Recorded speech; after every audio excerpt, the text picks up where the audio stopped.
Do you want more?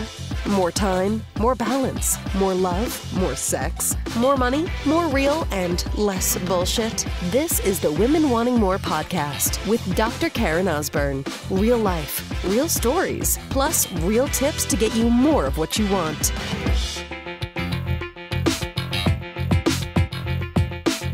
I want to welcome Melissa Aid to our Facebook Live today. And this is Melissa's story number 5, right, of the women that came to my last live event, November of 2017, here in Victoria, BC, Canada, where I live, which is Women Wanting More Live 4.0. And it is this immersive 2.5, 3-day experience to really uncover like who you are and what you want and like how do you get the things that you want within your life. And the reason I wanted this conversation, Melissa and I were just talking before, was like a lot of women will like connect with me and go, well, this is cool, but like, what is it about? And we just had this conversation right before too, just like, you're like, well, how much should I share something? I'm like, just share whatever you want to share. Like, I trust you. Right.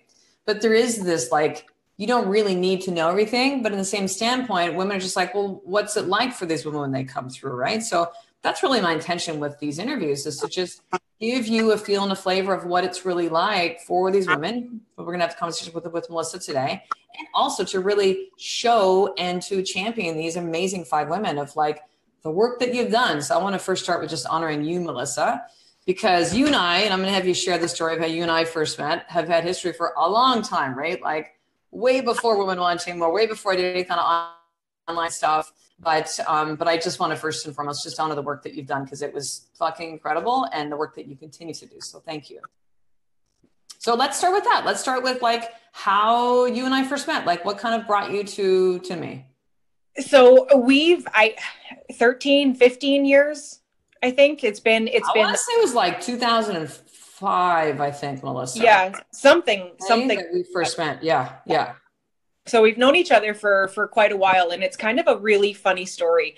There's been very few experiences in my life where I just know something is going to happen. Like it's done. Like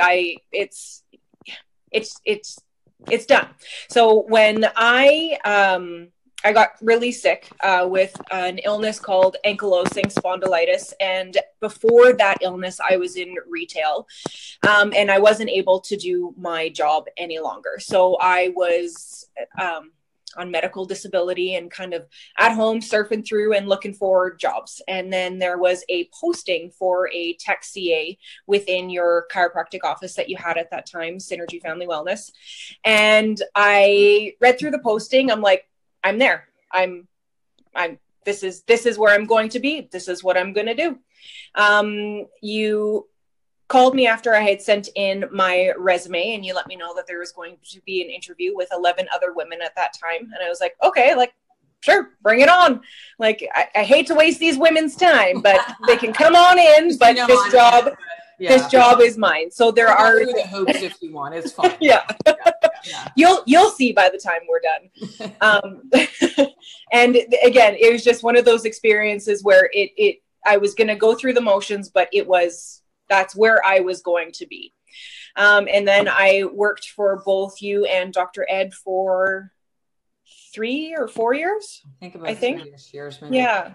Before I moved on to my professional career, which is an advanced care paramedic. So I started school and then carried on my path after that. And we've kind of kept in touch a little bit over the years and whatnot, but really touched base again once the Women Wanting More movement started and resonated. So yeah.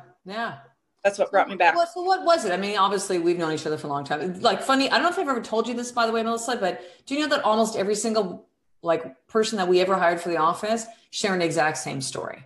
Like, they saw it. They're like, I already see myself working there. Yeah. It's crazy, right? Yeah. That is super cool. So yeah. So what was it? I mean, again, you and I knew each other, but what was it for you to say, like, I'm going to start following this message, or I need to apply for this live event? Like, what was the shift or the catalyst, the thing that made you move? So I've always resonated with you, and your wanting for more. So I remember working in the office, like you would give your staff books. So like who moved my cheese and like the 4 agreements. And like, I still have all of those classics. Yeah. I have all of them still. Yeah. And it was always a desire to be bigger, better, more than, you know, you kind of are at that moment. So I knew back then, having the experience of sharing time with you, I became a better person and I became a more sure person, and I was able to follow and fulfill my path. But now, so many years later, it still resonated, and I've always liked just the no bullshit. You know exactly what you're getting.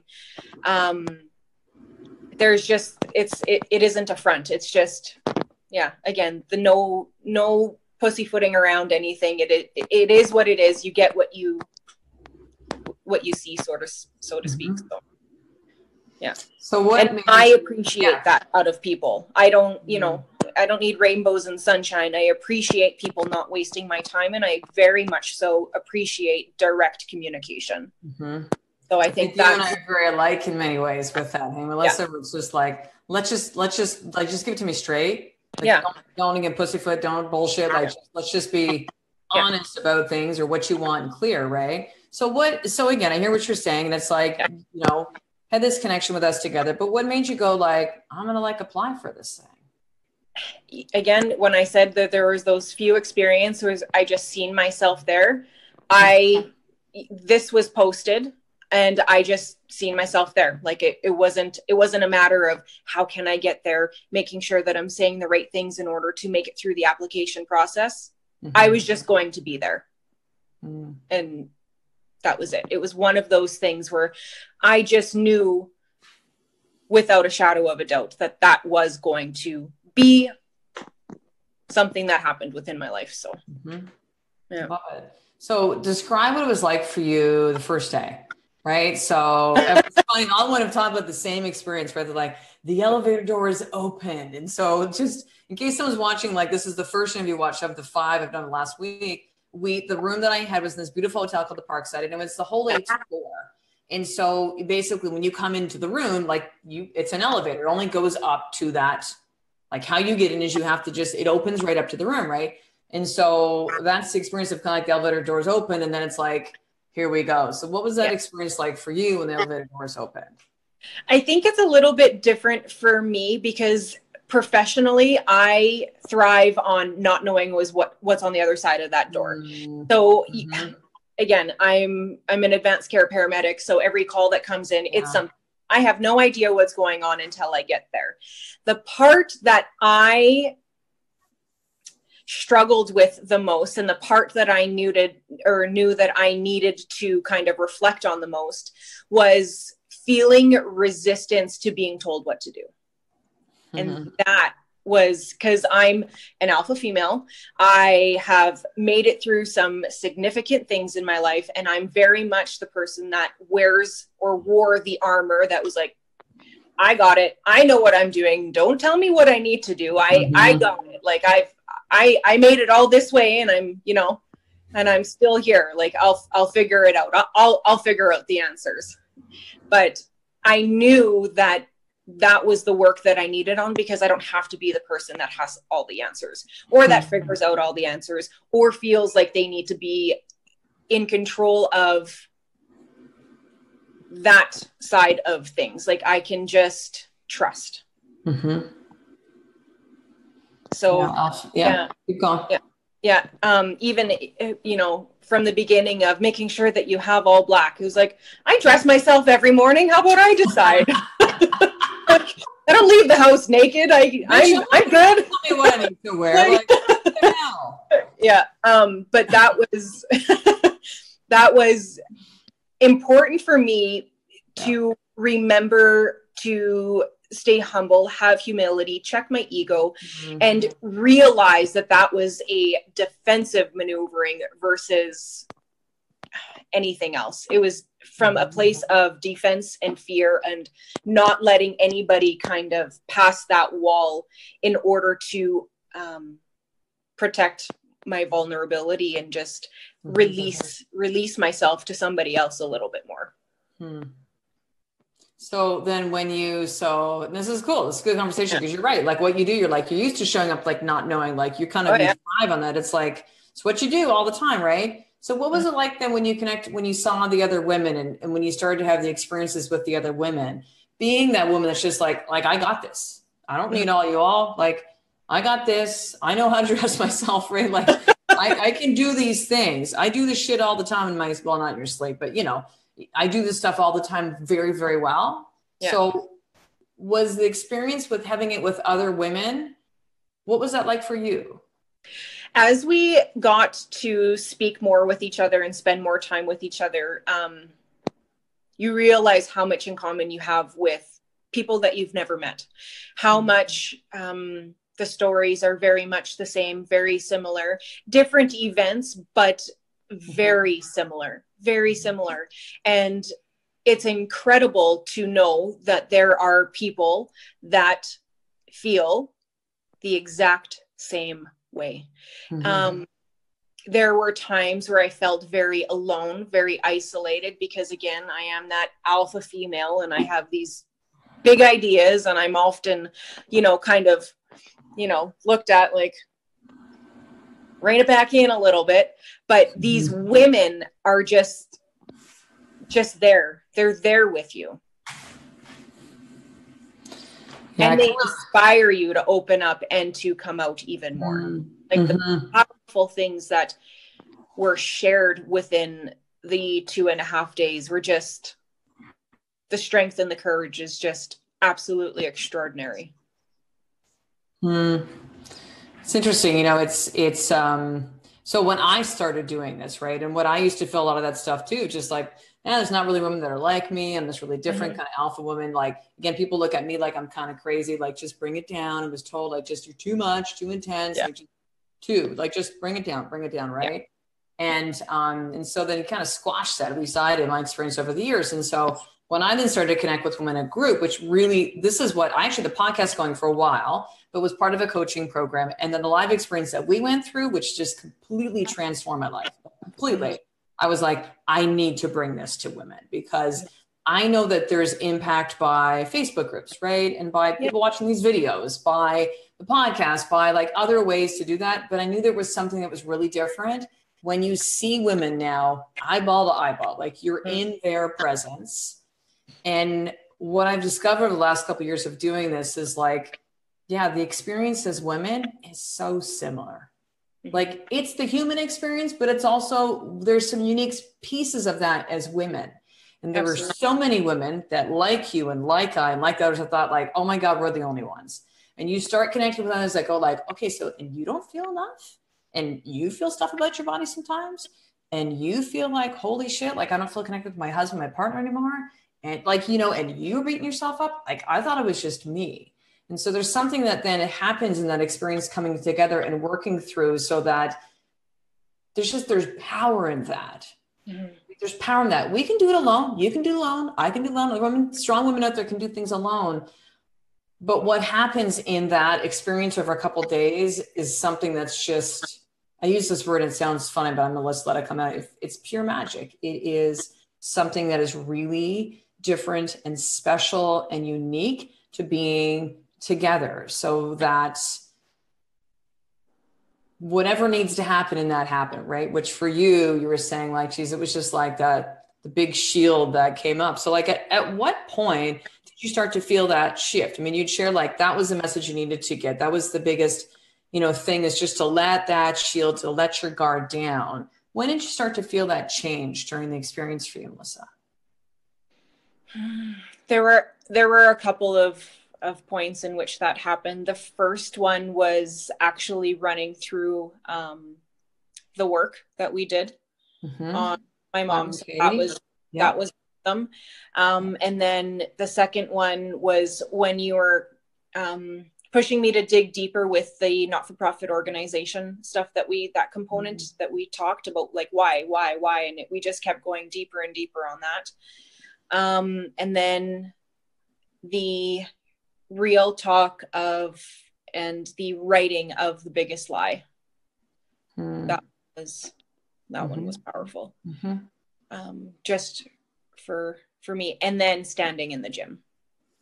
Standing in the gym was a huge part. And again, like that was like an emotional experience for me because I had been training and training and training, and I fought last year and training and training, but all of that I was doing completely numb.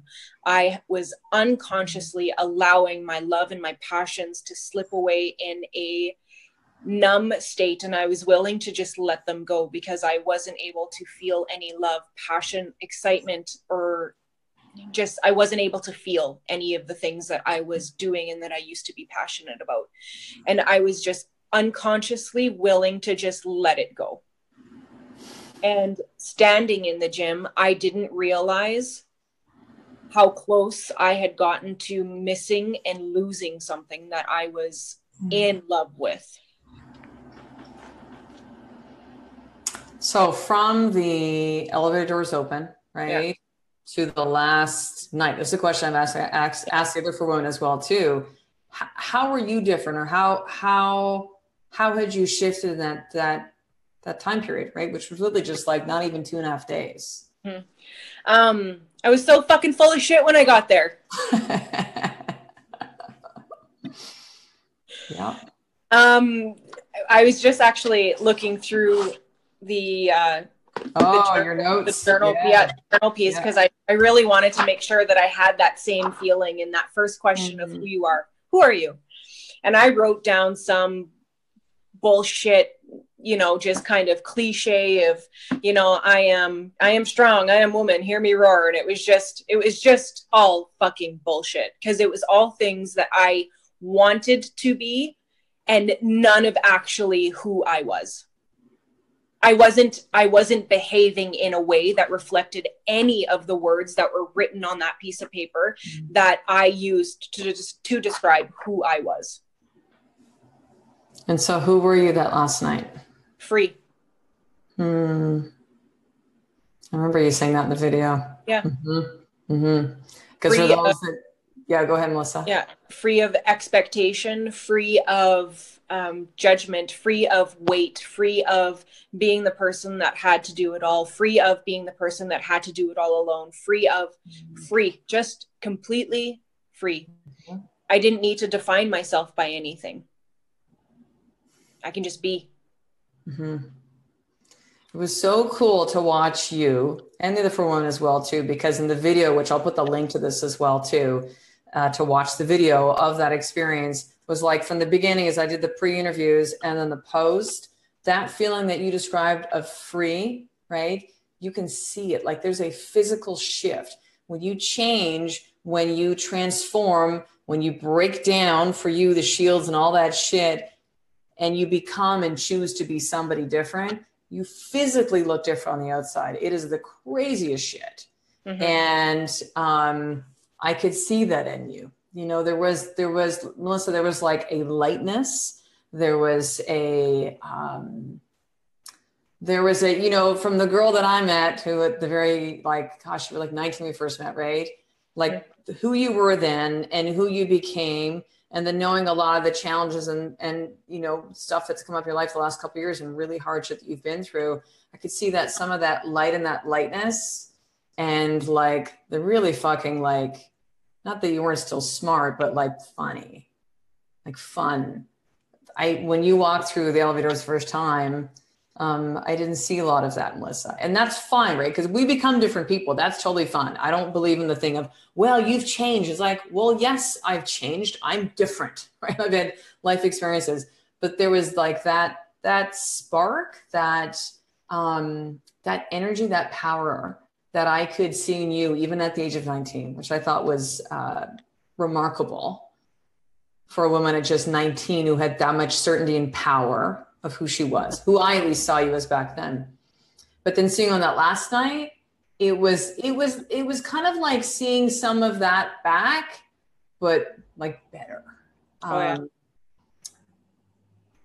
Just clear, very, very clear. Yeah. On who you were. You're going to say to that? I feel clear and unapologetic. And when you were saying, just that spark was gone, for the last few years, there was no time for fun and games. And I'll tell you this, that's what being a martyr gets you. Yeah, it's heavy. Mm-hmm. Yeah. Because I've played that role before too, so I know that very, very well. Yeah. Where it's this feeling of, well, I got to do this, and you might be in situations as you were, and as I've been, you know, where it's like you got to fucking take that shit on. Like, it's up to you, man.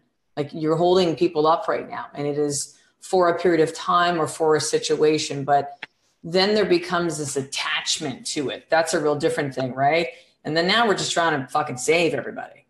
And that's the heaviness, and that's the resentment, and that's the anger and the bitterness. And can't you see what I'm fucking doing for you? And why don't you you know, we do it out of love and out of compassion and out of like, I'm going to be the one, like somebody's got to do this. I'm going to raise my hand. Like, I can do this. I got this. I'm strong. But then it becomes the same thing that just, it sinks us after a period of time, you know, and that's the heaviness. That's the spark extinguishing. That's, as you were saying, your training, you know, in Muay Thai, that just became more just like unconscious, right? I was like just there. That passion. Yeah. I love that distinction. Mm-hmm.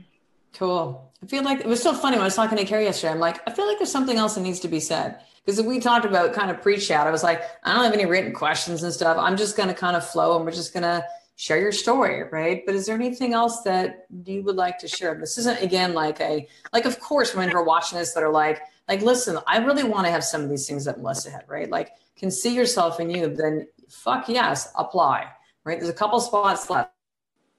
Apply and have this experience, because just like you had said back from the like applying to work for us back in 2005, right, to like seeing yourself there. I remember with my group experience too, when I applied for, I was like, I literally same thing. I'm like, I need to be in this. I actually didn't see myself there, to be honest. I didn't see myself there, but I knew that I wanted it.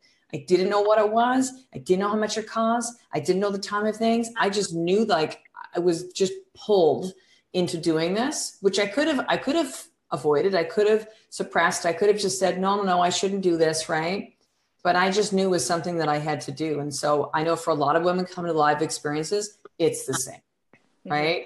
Like buying an online course, or I'm giving away journals for free. Like that stuff's different, but to do something at this level, at this investment of time, energy, and money, where it's like, all right, chips all in, like, let's just fucking roll. Right. Is a totally different thing. And so women will watch this and feel if there's that calling, like click the button, man. I'm going to put this after we're done the recording and apply. It's only a couple seats left. So yeah. Any last thoughts you want to share? Doing it on your own. If you have any respect or appreciation for your time, it will take you tenfold the amount of time to get even close to this level of clarity. Time is your biggest value in life. Time is currency for me. And I've said that before. And no matter how much money you have, time is the one thing that you'll never be able to buy more of. So stop wasting time. Stop making excuses. Stop trying to figure it out and just go. Just go. I love it, Melissa. And yeah, you said something similar in the video too. And I so agree with that. I think I dropped a few more F-bombs in the video. Yeah, you can F-bomb in here. Fuck. Totally fine. But yeah, this is good that you added this point then too, because I sometimes do have someone they'll say like, well, I'll wait until whatever it is. Kids get older. We have the money. It's the right time, right? But it's so much like you never get time back. You can get money back, right? You can get things back. But your time, and you know this too with your experiences you've had in life the last couple of years, it's like, that's it, man. There are moments and there's windows that open up, and then sometimes they close and there's not the opportunity anymore. So yeah. Time is the asset for sure. If you were to be gone tomorrow, be the person now that you would want to be remembered for, you know? So if there is any calling for this for anybody, they have to go. They have to. There's no ands, ifs, buts, excuses. Not this time, maybe next time. Yeah. It's just blah, blah, blah. Just go. I love it. I love it. Thank you so much, Melissa. Thank I you. love and honor you so much, sister. You're awesome. Yeah. So for everybody else watching, and actually too, I didn't tell you, this is also going to be a podcast episode. So I'm going to take the audio out, we're going to put in the podcast. So for those that are listening on the podcast, there'll be a link in the show notes, but it's drkarenosborne.com/the-evolution to apply for the last 2 spots. There's a deadline for this as well too. And yeah, thank you, Melissa. Thank You're you. Awesome. Appreciate your time. Appreciate your time. Thank you. Cheers. To get the show notes of each Women Wanting More episode, including the How to Get More tip, subscribe to the newsletter at drkarenosborne.com/newsletter.